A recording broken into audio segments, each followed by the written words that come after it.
Y'all did the pre-assessment yesterday.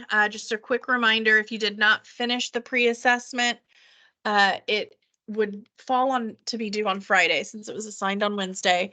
But remember, for our online assignments, if it lands on a Friday, I'll give you the weekend. And you have a 3-day weekend. So you actually have through Monday at 11:59 p.m. to get that completed for full credit.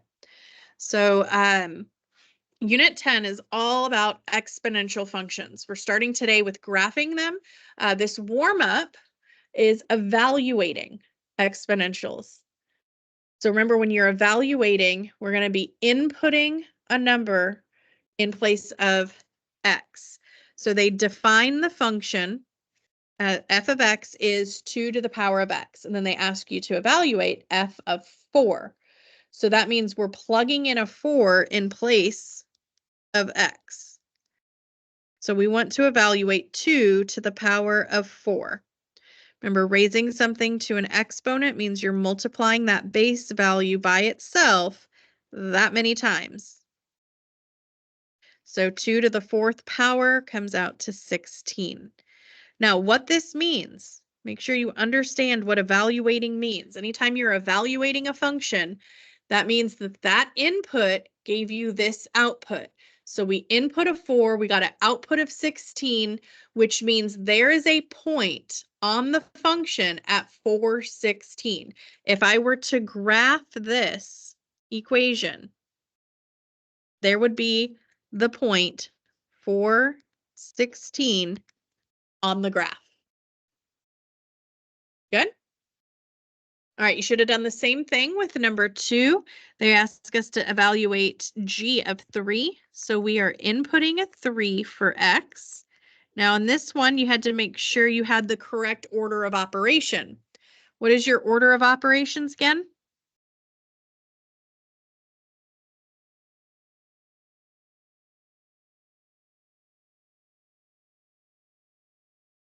Good.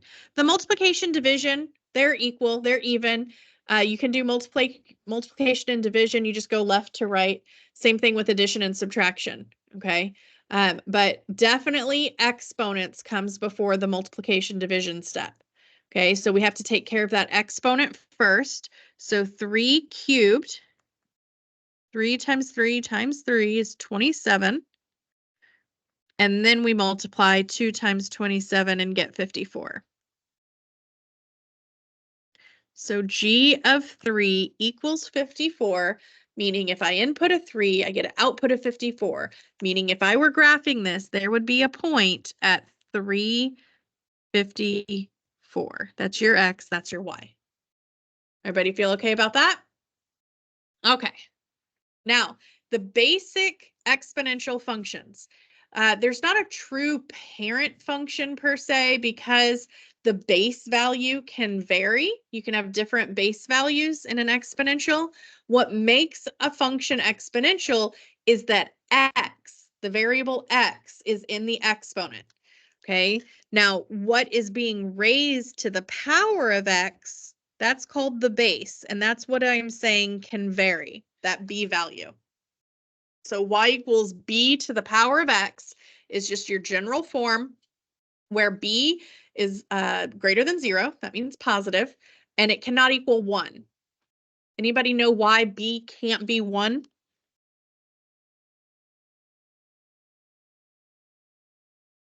You keep going. If we plugged in a 1 for the b, that would be a 1 right here, wouldn't it? What is 1 to any power?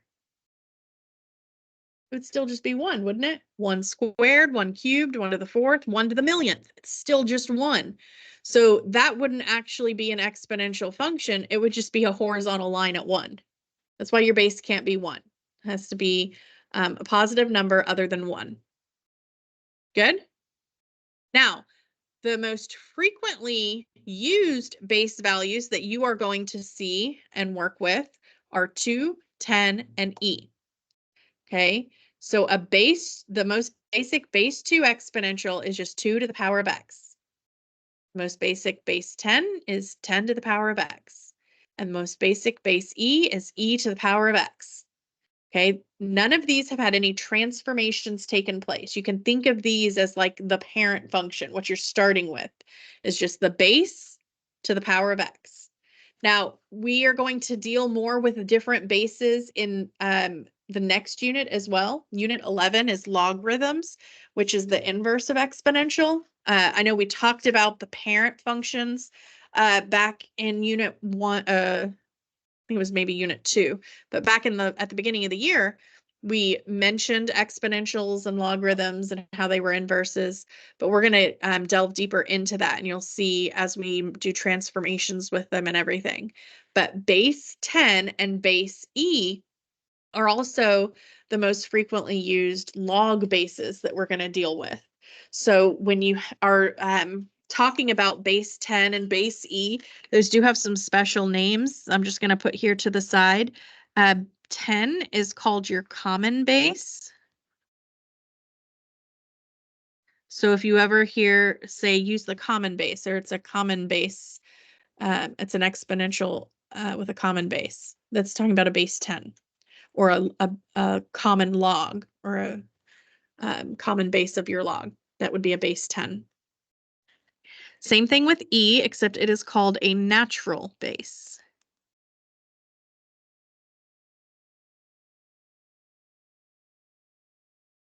Okay. Base 2 doesn't have a special name that we're going to use. We just call it base 2.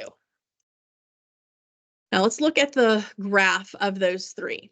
Base 2, base 10, and base E. And actually, before I jump into that, I know nobody in here has asked it, but I'm sure somebody may be thinking it.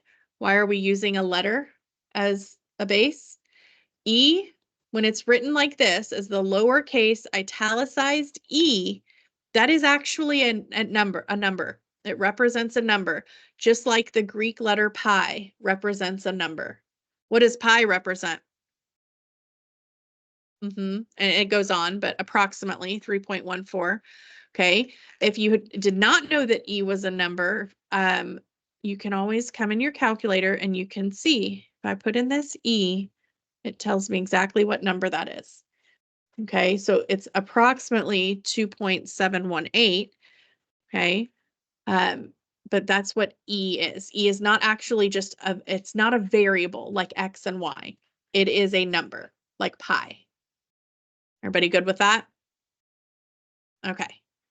Now, taking a look at these side by side with the different bases, let's just do a little compare and contrast. Tell me something that you see that is similar or the same amongst those.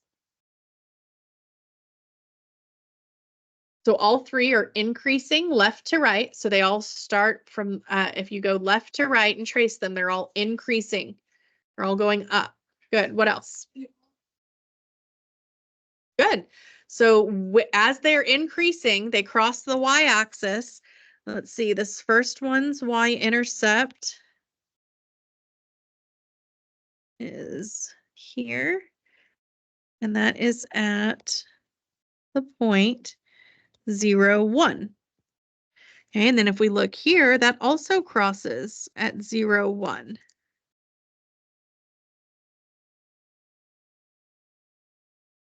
And then when we look at the base E, it also crosses at 0, 1.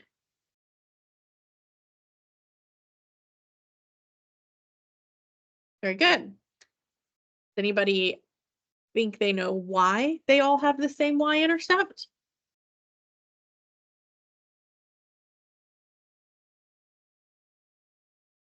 Let's go back to our basic exponent rules that you learned a while back. I don't know if you learned them before algebra or just in Algebra 1, but when you were learning your exponent rules, we just talked about up here, we said the base couldn't be 1 because 1 to any power is 1. So that was something that you learned.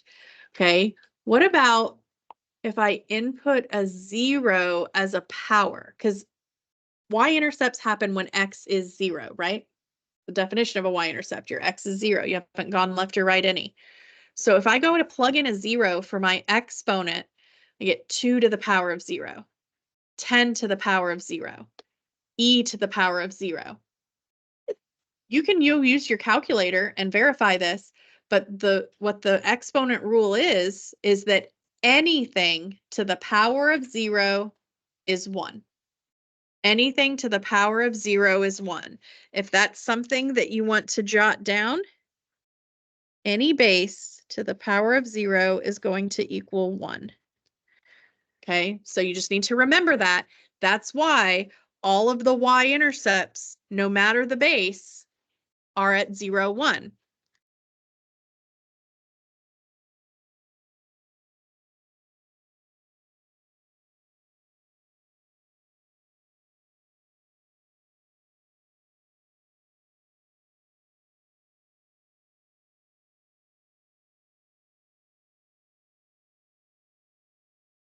And I say start at 0, 1 because the function can be transformed and that will change. But if you start with just the base to the power of x, they'll all have a y-intercept at 0, 1 until they're transformed. So far, so good? All right, anything else you notice that is similar about these besides the fact that they're increasing and they have the same y-intercept? Very good. If you look, it's hard sometimes to see on a paper or just on a printed graph like this on the screen, but because it really does look like this curve is right on top of the x-axis on all of these, but it's not. And so let me show you that. Let me prove that to you. If we look at, we'll just do the 2 to the power of x. Here's that graph. It is not actually touching the x-axis. I know it looks like it is, but if you look like, oh yeah, it starts to, maybe like right there it touches. Let's zoom in and see. Nope, it doesn't. Okay, and you can keep scrolling over and see, oh, well, maybe it's over here that it touches. Now it looks like it's touching. Zoom in more. No, it's not. It is not ever touching 0. It is not ever reaching that x-axis. It gets infinitesimally closer, like little tiny amounts, closer, closer, closer, closer, closer, forever. The graph goes on to the left forever. You can see there's an arrow on it, but it never gets to 0. And that makes sense because if you look at the equation, there's no number that I could plug in for x that would make this 0, is there? 2 to some power is never going to be 0. It doesn't matter what x is, it's never going to come out to 0, that equation. So who remembers what that's called when you approach a value but never reach it? It's helping guide the shape of the graph. It's saying it goes this way and flattens out, okay? But it's never going to reach that number. That's an asymptote. That's what this is right here. This word, asymptotes. Okay, we talked about asymptotes briefly in that unit when we went over all the parent functions last semester. Okay, so all of these have an asymptote. There were different types of asymptotes we looked at though. We had horizontal and vertical. What is this that I'm drawing? What do these have? Horizontal. So I'm going to clarify that. I'm going to put horizontal. And you will see me abbreviate in future units HA for horizontal asymptote. Now, our asymptote is happening. It's a horizontal line. Remember, when you graph a horizontal line, the equation is y equals, and then wherever it crosses the y-axis. So where's this horizontal line we just drew crossing the y-axis? At 0. So it's just y equals 0. A horizontal line is y equals wherever it crosses. A vertical line crosses the x-axis, so it's x equals wherever it crosses.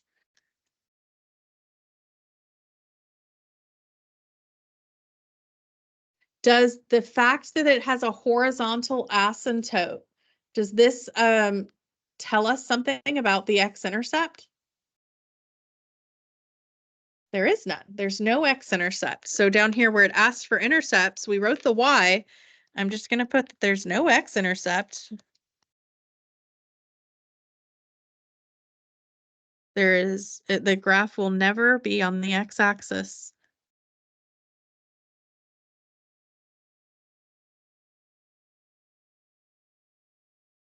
What about the domain for all three of these? What does it look like?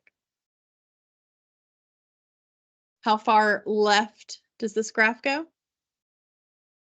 Infinitely. It goes to negative infinity because it's going left. Okay. Yes, it will go left forever, even though it'll never reach zero vertically. It'll just keep getting to be a smaller and smaller and smaller fraction or decimal. Okay, so it goes left forever. How about to the right? Forever. Okay, now this middle one, the base 10, see how much faster it increases, how much steeper it is right here than the base 2? Some people tend to think, well, it's going up forever, but then it stops going to the right. It's just going straight up. It's never going straight up. It's same thing with this asymptote here. It's not actually flat. It may look like it flattens out, but it doesn't. It's still changing. So it's still going to the right forever as well. Okay, so it's going left forever, right forever. So that is negative infinity to positive infinity. Or what's another way we could write that? Yeah, you can say all real numbers or use the all real numbers symbol. Let me make sure that doesn't look like a bracket. Remember the difference in parentheses and brackets. The bracket says the value's included. The parenthesis says it's not included. We never include infinity or negative infinity because you can never reach them. Okay, so or you can do the all real number symbol. Double bar R. All right, what about range? Does this asymptote affect our range? How low to how high our graphs go?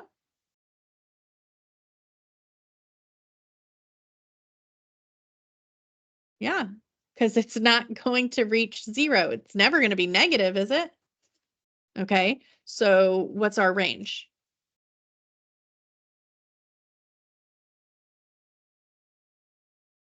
That's exactly right.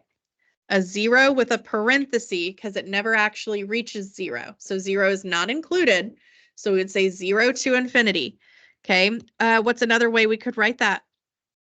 This is interval notation, but what if we were using inequality? How would I write 0 to infinity or everything above 0 as an inequality? Good. Why? Because we're talking about range and then everything greater than 0. So that would be correct as well. Not the or equal. Do not put an or equal on that inequality. It cannot equal 0. It's got to be greater than 0.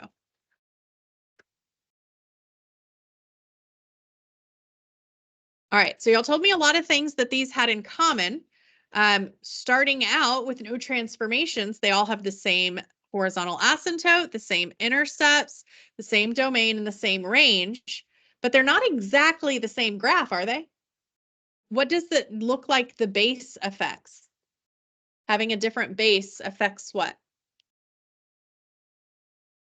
Yeah, like the steepness, like how quickly it's increasing. They're all increasing left to right, but it changes how quickly it's increasing. We'll see that more. I'll come back to that when we get to one of our examples in a little bit that we're graphing. All right, so on this next page, you've got a section that says try this, and we want to review our transformation rules. We have been doing the transformation rules this year since the beginning, since unit 2, I think we started talking about them. Okay, but you learned transformation rules back in algebra. They do not change. We've done them this year with absolute value functions, quadratics, square roots, cubes, cube roots, and now exponentials. It doesn't matter what the function is, the a, h, and k have the same effect. Everybody get that? So we're going to refresh real quick on where that a, h, and k would show up in this type of function. So a is the coefficient being multiplied in front It's outside the function. Okay, this specific example is using a base 10. So I'm going to continue with that. I'm going to use a base 10. So then you have your base 10, whatever your base is, but that a is multiplied out in front of it. And then x is in your exponent. And then h is subtracted from x. It's inside the function. So for exponentials, inside means in the exponent. So in the exponent, you've got x minus h, and then your k is added or subtracted on the outside. So that is outside the exponent. It is not a part of the exponent.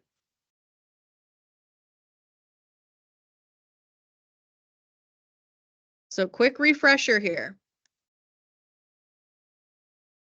Colors. I'm going to make sure I'm color coding the same as I did. Oh, I didn't use them yet. Okay, never mind. Okay, if something is shifting your graph up or down, where does that show up in the equation? A, H, or K? Up and down, that is K. That is your vertical shift, if you need to write that down. K is your vertical shift. Okay, when something, let me go ahead, I'll make that K blue.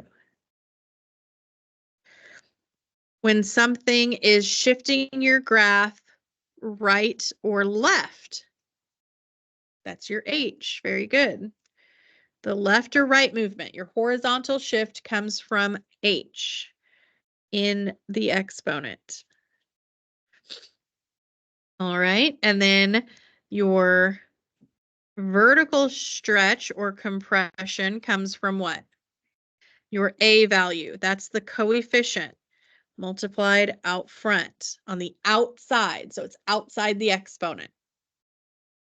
Okay, now what determines if your graph has a reflection? If there's a negative. Good. So reflections come from a negative. We'll talk about where the negative is when we get down to those. Okay, but A, H, and K are what we've been working with all year. The way they affect your graph has not changed. So let me do a couple with you, and then you're going to try to fill in the rest. So translate up 5 units. It says we start with 10 to the power of x, and then they want us to use the transformation rules and write the equation as g of x.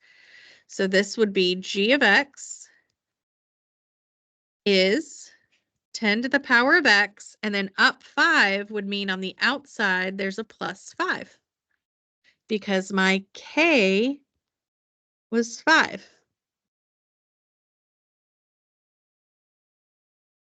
Let me try another one. If I did translate right 3 units, that means my h is 3. So in my equation, that would come out like this. H is up here. It's x minus h, so x minus 3. Remember, it shows up as the opposite sign in the equation. Do y'all see the difference of plus 5 outside and minus 3 inside? Okay. Y'all try and fill in the rest of these. See if you can come up with the equations for the remainder of these, and then we'll check them. And you can fix any mistakes you make. Okay, if you're watching this as a video, pause, try them, and then come back and check.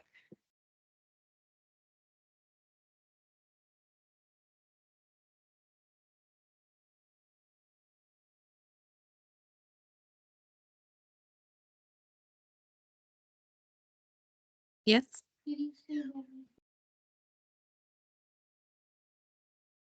What? No?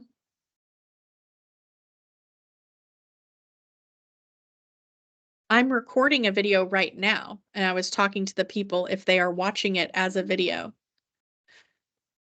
Yeah, I'm recording this lesson. No, you don't need to go watch a video, those of you who are in class right now for this.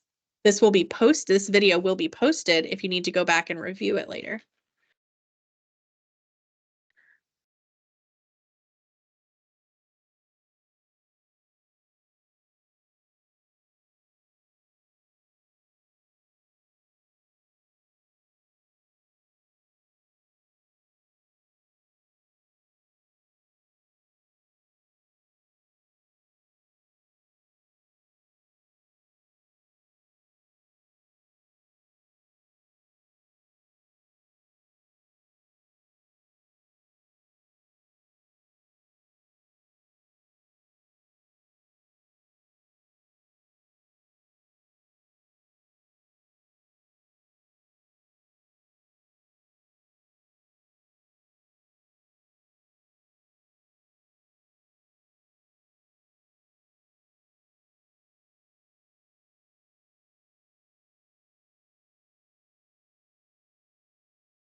I don't think y'all got several of them? A few of them?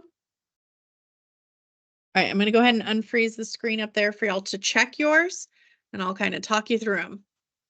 All right, so for that second one here, down 2 means k is negative, so it's -2 on the outside. Here, left 8. Oh, got another mistake there. That's h. H is -8, so x minus h. When you minus a negative, it becomes plus. So remember, it's going to be the opposite. So it's x plus 8 inside. Because remember, horizontal changes are inside, the vertical changes are outside. Okay, so vertical stretch and compression, both vertical. So that's your a value. It's outside the function. It's multiplied in front. So some people like to write it with just a dot representing the multiplication. Some people prefer to use parentheses. Both of those are valid and correct. Okay, the 6 or the 1/4 is not part of what's being raised to the power of x. Only the base is raised to the power of x. Just like in our warm-up, you would take care of the exponent first, and then you would multiply by the a value. Okay? All right, last but not least, the negative. This is where some people mess up sometimes. A vertical reflection, meaning it's flipping over the x-axis. That's a vertical flip. Remember, vertical changes are outside the function. That is your a value being negative. So that's a negative out here on the outside, not in the exponent. Okay. A reflection over the y-axis then would indicate a horizontal flip. It flips left and right, meaning that negative must be inside. Now, when we say inside, this is a really easy place to make a mistake. I actually made a mistake earlier when I wrote it in an earlier class. I started to just write it in the parentheses on the 10. That's not inside the function. Inside the function is with the x. It's in the exponent. So that negative is in the exponent as a coefficient of x. That would make a reflection over the y.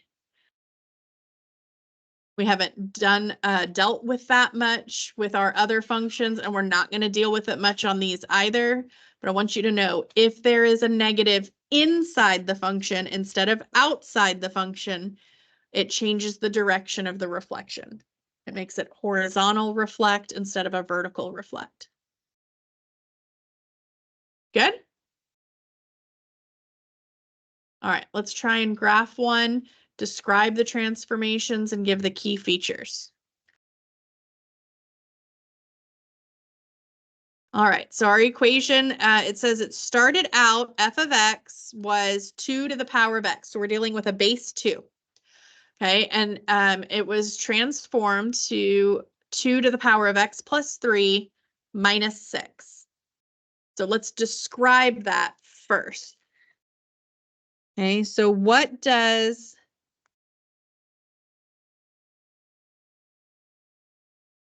that plus 3 do to the graph?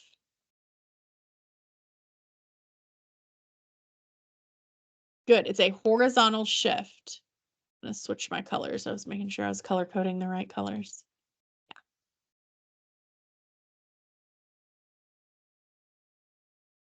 So that plus 3 is your h. Well, it's your h is actually -3, right? It's the opposite sign that you see there. So that is shifting our graph left 3.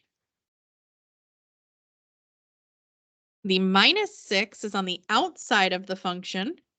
So that is our k value is -6. So that is shifting our graph down 6. Is there anything else there affecting our graph? Here, I think I heard yes and no. If you think there's something else there, what is it? This is another common place to make a mistake, is to see that 2 and want to call that your a value. Remember, your base is what the power of x is on. That's not your a value. The a value is the coefficient out in front of that, which there is nothing out here in front being multiplied by that 2. So there is no vertical stretch or compression. There's no negative outside or inside. So no reflection. So that's it. That's all of our transformations. Everybody good with that? 2 is the base, not the a. All right. Well, before I even graph this, just knowing my transformations, seeing that equation, I should be able to answer where the asymptote is and what the domain and range are.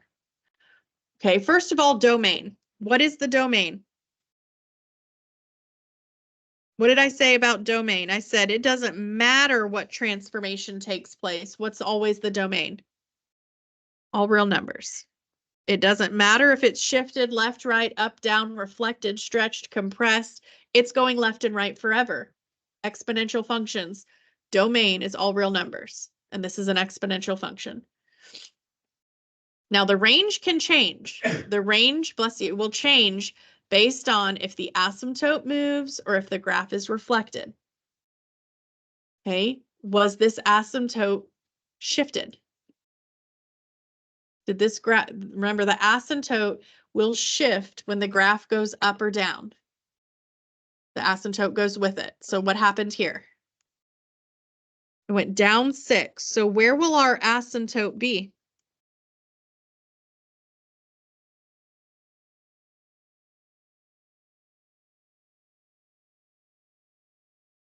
-6. Very good. Down 6. Notice it's equal to your k value.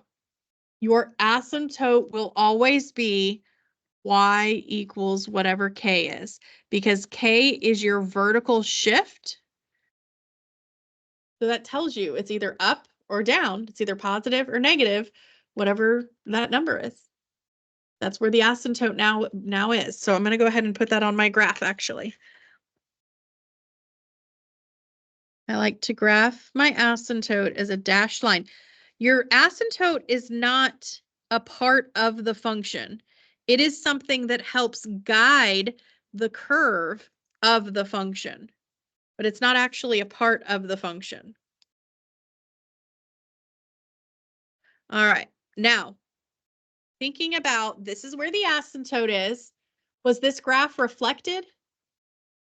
No, so it should still be above the asymptote, increasing left to right. So what will the range be?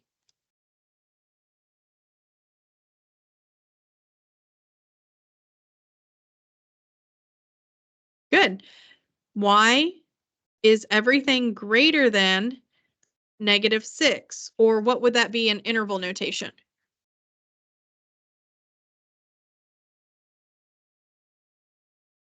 Yeah, with parentheses, right? So you can write it this way or this way. Your range, I'm not going to say it's always going to be k to infinity, because that's only if you're above the asymptote. If your graph is reflected, it'll be below the asymptote, and it'll be -infinity up to k. But k does affect your range. Feel okay about those? All right, now we want to actually graph this. So let's take a look. Let's make a table of values to help us plot some points.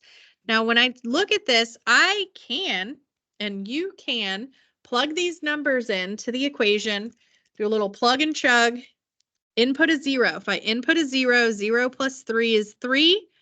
2 to the third power, that's 2 cubed, is 8.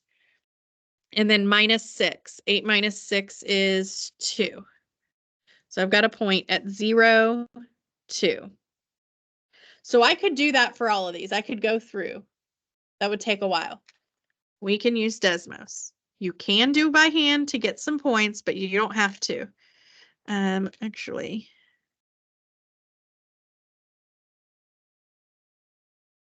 yes. I'm going to split screen here and pull up my Desmos. There we go. All right, so let me update our equation here. We've got 2 to the power of x plus 3.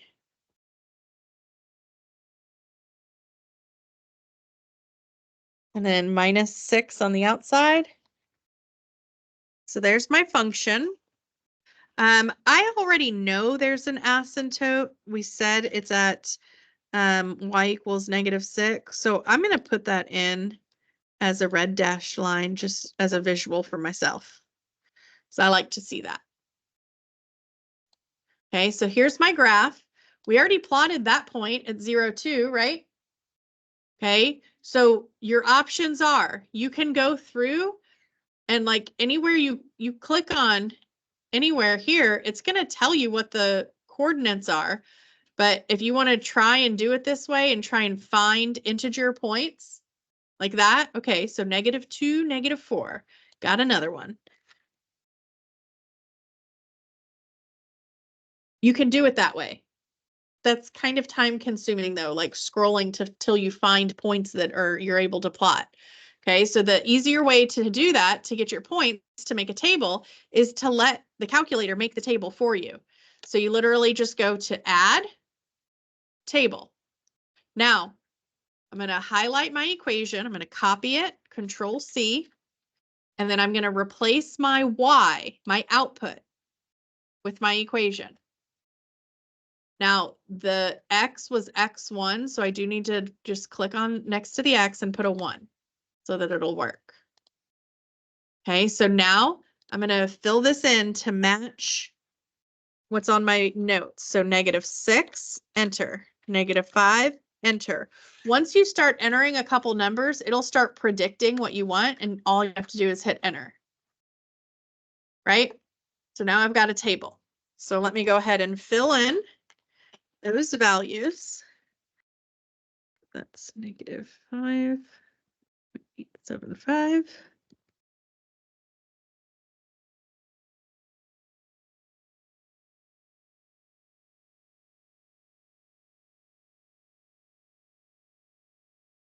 So far, so good?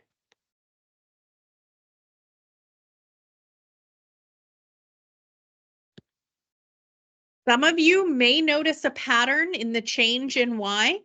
Some of you may not until I point this out. But just look at this with me real fast. What change? Let's start here. How much did this increase by?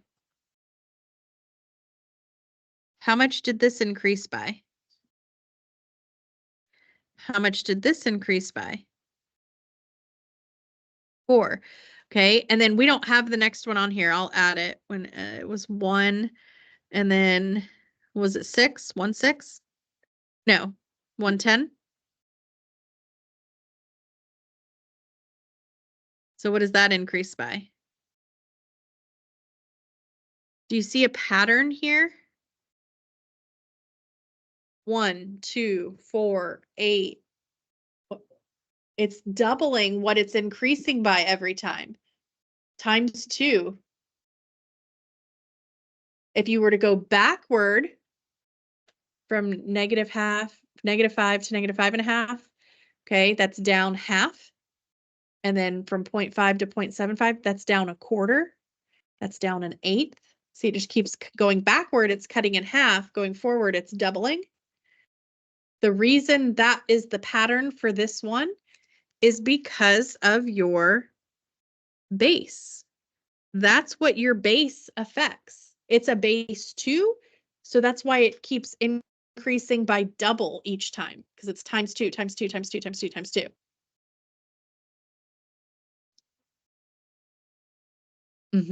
It would, yeah.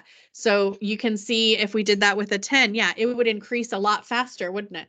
So go back and look at those parent functions and compare a base 2 and a base 10. That's why the base 10 is so much steeper, because it's increasing so much faster. That's why at 1, when x is 1, here y is 2. Because if I input a 1, 2 to the 1 power is 2. But here, if I input a 1, 10 to the 1 power is 10. So that should be up at 10. It's not even on this graph. It's so high. Okay, so then if that changes from 1 to 10, so that changed by 9, And then the next one would change by 90. So you'd multiply by 10. Y'all see the difference? Okay, so the base is telling you how quickly it's increasing or decreasing. All right, so if I plot those points, then I can sketch my curve. All right, so that was, I got the 0, 2, so -1, -2, -2, -4, -3, -5, -5, -5, or -4, -5.5. Okay, so we can see the general shape of this curve and see that it should look like this.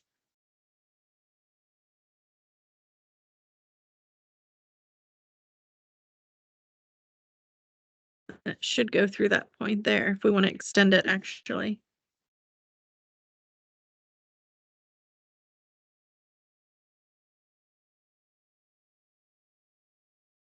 You'll feel okay about graphing an exponential?